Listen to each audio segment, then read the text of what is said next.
큐티가 살아야 영적 생활이 삽니다. 오늘 하나님께서 우리에게 주신 말씀은 마태복음 18장 21절에서 35절 말씀입니다. 그때 베드로가 나와 이르되 주여 형제가 내게 죄를 범하면 몇 번이나 용서하여 주리이까 7번까지 하오리이까 예수께서 이르시되 내게 이르노니 7번뿐만 아니라 7번을 70번까지라도 할지니라. 그러므로 천국은 그 종들과 결산하려 하던 어떤 임금과 같으니 결산할 때에 10,000달란트 빚진 자 하나를 데려오매 갚을 것이 없는지라.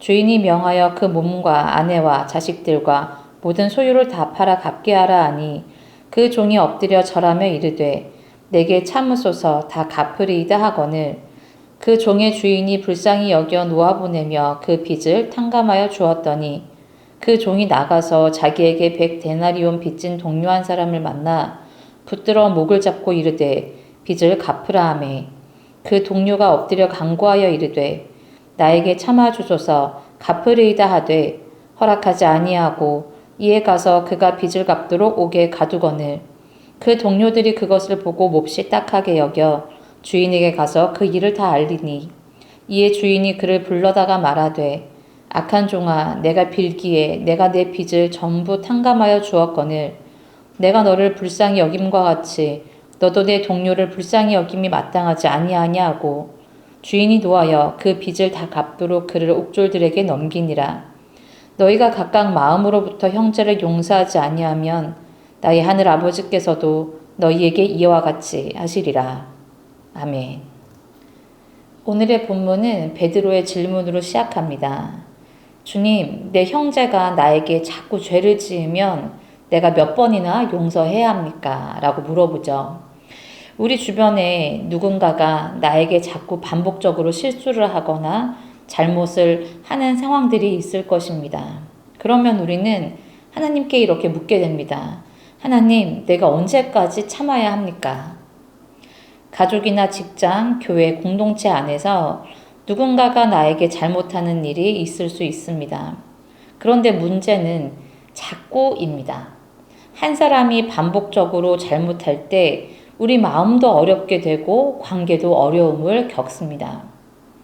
베드로는 나름 생각해서 7번 정도 용서하면 될까요? 라고 예수님께 물어봅니다. 그런데 예수님은 7번씩 70번까지라도 용서하라고 대답하신 후에 비유로 말씀을 이어가십니다. 그 비유는 이렇습니다. 왕이 종들과 결산을 하는데 그 종들 중에 10,000달란트 빚진 사람이 끌려옵니다. 그리고 실제로 이 종도 그 돈을 갚을 능력이 스스로 없다라는 것을 알고 끌려옵니다. 그래서 왕은 이 종의 소유와 가족까지 팔아서 그 빚을 갚으라고 하자 종이 엎드려 애원하는 것이죠. 참아주소서 다 갚겠나이다. 10,000달란트를 갚는다는 것은 불가능한 일입니다. 왕도 그 사실을 알고 있습니다. 그러나 왕은 어떻게 하나요? 그 종을 불쌍히 여겨서 그 모든 빚을 탕감해 줍니다. 그 뒤에 일어나는 탕감받은 종의 행보가 기가 막힙니다. 탕감받은 종은 밖에 나와서 뭘 하냐면 자신에게 100데나리온 빚진 동료를 붙들고서 그 돈을 갚으라고 이야기를 합니다. 종이 왕에게 탕감받은 10,000달란트는 지금 우리나라 돈으로 환산하면 6조 정도 됩니다. 그리고 100데나리온은 1,000,000원 정도입니다. 그런데 탕감받은 종은 자신의 동료에게 그 큰 금액이 아니라 자신이 탕감받은 금액보다 너무 작지만 이 작은 빚을 갚으라고 붙잡고 놓아주지 않는 것입니다. 그랬더니 이 100데나리온을 빚진 동료가 간청하며 말하는 것이죠. 참아주셔서 내가 갚겠나이다. 어디서 들어본 말 아닌가요? 맞습니다. 왕에게서 10,000달란트를 탕감받은 종이 왕 앞에서 애원하며 간청할 때 했던 말입니다. 10,000달란트 빚진 종이나 100데나리온을 빚진 동료나 둘 다 갚을 능력은 없습니다. 능력은 없지만 간절히 갚겠습니다 라고 말할 수밖에 없는 처지였던 것이죠. 이 둘은 비슷한 상황이었고 비슷한 심정이었을 것입니다. 그런데 다른 것이 있습니다. 무엇이 다를까요? 빚을 탕감해 주는 자의 마음의 차이입니다. 왕은 종을 불쌍히 여기는 마음 하나로 그의 엄청난 빚을 모두 탕감해 주었습니다.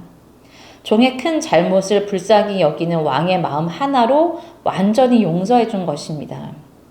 그런데 종은 동료의 말을 들어주지도 않고 그대로 감옥에 가두죠. 사실 빚을 갚게 하려면 나와서 일을 해야 하지 않겠습니까? 그런데 일도 못하게 감옥에 가두어 두었습니다. 왜 그럴까요? 돈을 갚을 수 있도록 돕거나 갚는 것을 기다리겠다라는 마음이 아니라 나는 더 이상 너를 믿을 수 없다 라는 태도입니다. 그는 동료를 향해 속으로 완전히 단정해 버린 것이죠. 너는 갚을 수 없다. 너는 안 된다. 왕은 33절에서 탕감해준 종에게 이렇게 이야기를 합니다. 내가 너를 불쌍히 여긴 것 같이 너도 너의 동료를 불쌍히 여김이 마땅하지 않느냐. 무엇이 마땅해야 할까요? 하나님이 우리를 용서하신 것은 전적으로 하나님이 우리를 불쌍히 여기신 하나님의 마음입니다. 그리고 그 마음으로 용서를 얻은 우리가 나에게 잘못한 사람들에게도 동일하게 그 사람의 상황이나 능력에 따라서가 아니라 왕의 용서를 누리고 사는 우리 마음에서 용서라는 것을 선택하며 나누는 것이죠. 우리는 종종 이 본문을 읽을 때 돈의 크기를 비교하게 됩니다. 그러면서 이 용서할 줄 모르는 종에 대해서 판단을 하죠. 아니, 10,000달란트, 6조나 탕감을 받았는데 겨우 100데나리온, 1,000,000원을 빌린 사람을 용서하지 못해? 라고 판단하면서 말이죠. 그러나 사실 우리가 집중해야 하는 차이는 돈의 크기가 아닙니다. 용서하는 자의 마음의 차이를 우리는 보아야 합니다. 예수님께서 말씀하시는 용서는 용서를 받는 사람의 상황에 따라 달라지는 것이 아닙니다. 용서하는 자의 마음에 따라 달라지는 것이 예수님께서 말씀하시는 용서입니다. 왕은 갚을 능력이 없는 종을 불쌍히 여겼습니다. 그러나 종은 갚을 능력이 없는 동료를 괘씸하게 여긴 마음의 차이입니다. 여러분은 여러분에게 잘못한 사람들을 어떤 마음으로 보시나요? 여러분은 죄인을 불쌍히 여기는 왕의 마음을 닮았습니까? 아니면 죄인을 괘씸하게 보는 종의 마음을 닮았습니까? 이 비유는 충격적인 결말로 끝납니다. 탕감받았던 종은 결국 옥에 갇히게 됩니다. 그리고 예수님은 이 비유를 마치시면서 제자들에게 이렇게 말씀하십니다. 35절입니다.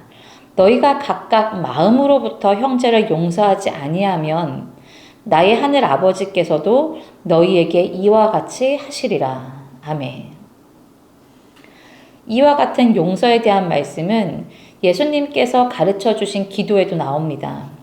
우리가 우리에게 죄 지은 자를 용서한 것 같이 우리의 죄를 사하여 주시옵고.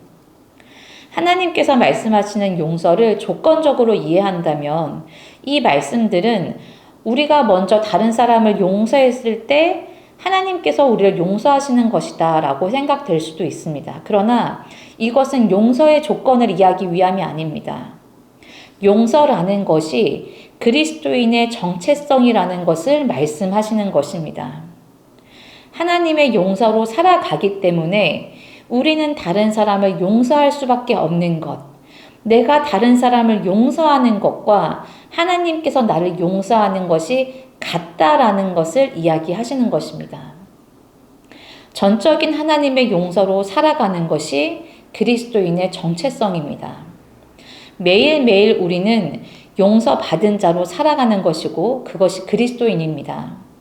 그리고 그 정체성으로 다른 사람을 용서하며 살아가기를 원하시는 것입니다. 하나님의 용서는 과거에 한번 용서하고 끝난 용서가 아닙니다. 오늘도 우리의 연약함을 받으시고 우리의 잘못을 용서하시고 기다리시고 함께 하시는 분이십니다. 그렇기 때문에 하나님의 전적인 용서의 사랑으로 우리가 오늘도 살아가고 있는 것입니다. 여러분, 우리가 용서받은 존재라는 것이 우리의 정체성이고 우리의 사는 방식이 되어야 합니다. 말씀 묵상을 마치며 함께 생각해 보면 좋겠습니다. 나는 매일매일 하나님의 용서를 기억하며 살아가고 있는가? 내가 오늘 용서받은 자로 용서해야 하는 사람은 누구인가? 오늘도 우리는 용서받은 사람으로 살아갑니다. 이 고백이 저와 여러분의 큰 기쁨이 되기를 바랍니다. 그리고 그 용서에 감격하며 나도 누군가를 용서하는 사람으로 살아내는 진정한 그리스도인이 되는 하루가 되기를 축복합니다. 기도하겠습니다. 살아계신 주님, 오늘 말씀을 통해 용서가 그리스도인의 정체성임을 생각하게 하시니 감사드립니다. 나의 죄를 회개하는 것은 당연해도 내가 누군가를 용서하는 것에 인색하고 나의 판단을 높이는 것을 용서하여 주시옵소서. 오늘도 우리는 하나님 아버지께서 우리를 불쌍히 여기시는 마음으로 살고 있음을 고백합니다. 나를 용서하신 사랑이, 내가 용서받은 사건이 과거의 이야기가 아니라 오늘 나를 그리스도인으로 살게 하는 힘이 됨을 믿습니다. 나를 용서하신 하나님의 사랑이 오늘의 나를 인도하여 주시옵소서. 그리하여 하나님의 마음으로 용서받은 자임을 기억하며 그 마음을 닮아 나 역시도 오늘을 용서하는 자로 살게 하여 주시옵소서. 오늘 내가 용서해야 할 그 사람을 주님 앞에 내려놓습니다. 나의 힘으로는 어렵지만 성령님께서 나의 마음을 새롭게 하셔서 왕의 마음을 담게 하여 주시옵소서. 매일 용서받은 자로 또 매일 용서하며 살아가는 그리스도인이 되기를 소망하며 살아계신 예수 그리스도의 이름으로 기도드립니다. 아멘. 말씀과 기도 제목을 가지고 함께 기도하겠습니다.